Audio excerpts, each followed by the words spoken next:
جدا وحلو قوي. خلصنا من امام عاشور، خلصنا من حوار بن شرقي. خلي بالك في كلام دلوقتي على زيزو ان كذا وكذا، وفي كلام برضو يا صاحبي ان في كوبري كده بيحصل مع فتوح، نفس الكوبري بالظبط بتاع امام عاشور ده. لو يعني هنعتبر ان امام عاشور لما راح الدنمارك وجع الاهلي ان ده كان كوبري يعني، ولكن ماشي هنقول ان هو كوبري.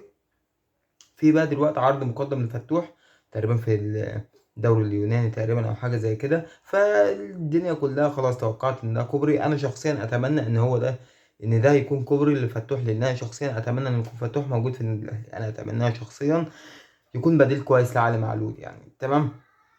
سيبك بقى من كل الكلام ده، في كلام دلوقتي داير حوالين رمضان صبحي. هل اعتذار رمضان صبحي يرجعه النادي الاهلي ولا لا؟ طب انت كاهلاوي توافق ان رمضان صبحي يرجع الاهلي ولا لا؟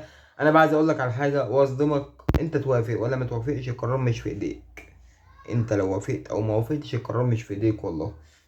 انا على ما اعتقد ان رمضان صبحي رجوعه الاهلي هيكون صعب جدا، من المستحيلات.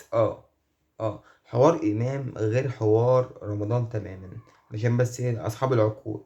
حوار امام عاشور غير حوار رمضان تماما. رمضان كان لاعب في النادي الاهلي، كان موجود في النادي الاهلي وساب النادي الاهلي بارادته، هو اللي ساب النادي الاهلي.